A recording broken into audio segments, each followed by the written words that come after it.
Before we begin, if you enjoy these videos, please like, share, subscribe, comment, and consider donating. Thank you.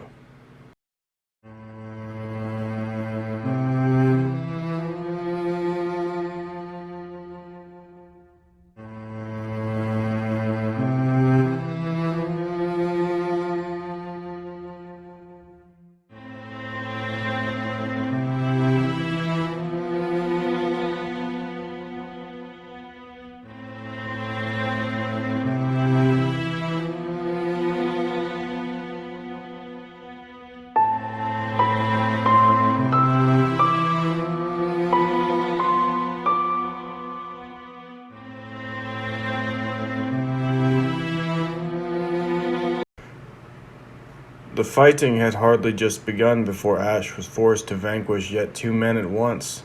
Well, not kill, but that is what they called it nonetheless. Vanquishing, and indeed he was yet the best man in the room, it turned out, as by the end of it, after many blows and blocks, he had bested them all, and none stood out to him. A bead of sweat fell down past his eyes, down his cheek, and he was covered in it, smelling of sea, drink, and human filth. Nonetheless, he had done it. He had shown himself at least capable, if not impressive, something that he had a penchant for, and he was no penitent, no, but for these other sorry men he did feel some regret, as he wished them well, as he had struck them down so easily with hardly any effort given. Harken had, of course, taken notice as he had watched the entire time, crossing his arms, a look of annoyance, yet joy at the sight that he saw therein. Nonetheless, there was doubt on the man's face, ever obviously, and Ash could not help but to think the man disappointed, though he hardly cared. As Harken approached, Ash lowered his sword and shield, and in fact was eventually instructed by Harken to drop them onto the ground angrily. They clanged against the stone floor loudly, but it did not matter, as Harken was impressed and Ash ready. "You know," said Harken, grinning, "it is not uncommon for us to use a shield from time to time." However, he sort of trailed off before continuing. "We don't typically." "What do you use then?" Ash inquired. "Has Harken not shown you?" he asked sharply. "He has not," Ash replied. Harken grunted. "Then he will have to show you later tonight, after all of this fighting." There was a certain wisdom to his words, somehow, Ash felt, and so he tried to listen more intently as Harken continued. Let me tell you something, Ash, is it?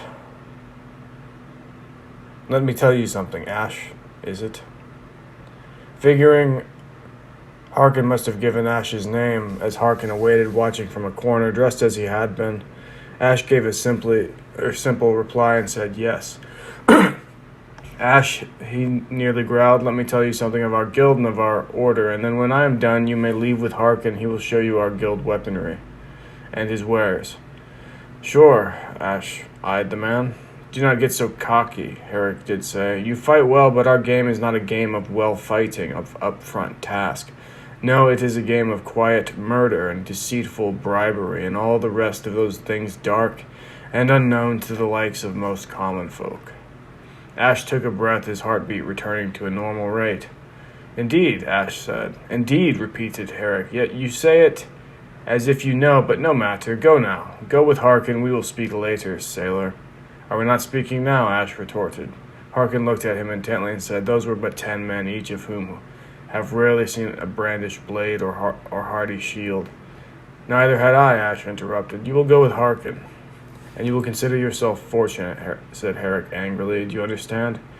Given his size, Ash said nothing, but looked at him intently and nodded. "Yes, sir." "Thank you, sir." "Good. Now go."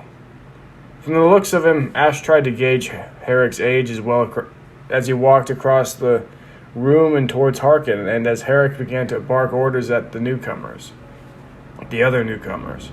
He was probably around 35, perhaps 40, as Ash had a suspicion that should he have had a beard, that it likely would have contained at least a few gray hairs there within itself. Nonetheless, Harken waited, a man also of roughly 35, a bit older than the likes of Ash, who was yet to turn 29. It was no matter, Harken assured him, that he had bested 10 men. No, as he would have many more to best. With a beckon, Harken showed Ash out of the edifice. which, if Ash were to be honest with himself, he was not certain he would have been able to exit on his own, at least not for some time, and as he exited, he was still yet confused as to how one might enter into the center of it, where he had been previously, as it was all twists and turns, an off-shot corridor, unto crooked path. Either way, Ash did follow, and once they had eventually arrived at Harken's shop, the streets now bustling with people, Harken did give him the news, that he was to be his squire, a prospective member of the Guild of Cloaked Men, and that he would learn many skills along the way. Squire, Ash said upon hearing from Harken the news. Yes, Harken said, you disapprove. No, Ash said, just don't like the title. You're quite proud for a sailor, you know, Harken said. Most hardly care for anything less than drink. That is true, Ash did say before he set himself down upon a chair which sat in the corner of Harken's. What is it that you will have me do? Don't worry too much about that for now, said Harken. Rest, and I suppose I will tell you, he said. First, you must learn my trade. Smithing, Ash asked. I don't smith anymore, said Harken. So, of course, what I mean is arms dealing. Ash nodded. Wake me up then when you're ready, he said, grinning. I sure as hell will. Harken laughed. And you'd better get up. I surely will, said Ash, falling back and closing his eyes, resting his hands in his lap like that of an old man who had grown tired of such weary conversation.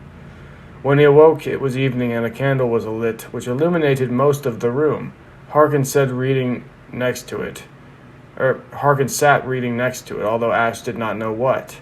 But before he could sit up to inquire, Harken raised his hand, removed his glasses, and told him, the first thing you must do, Ash, is you must learn how to sell my wares.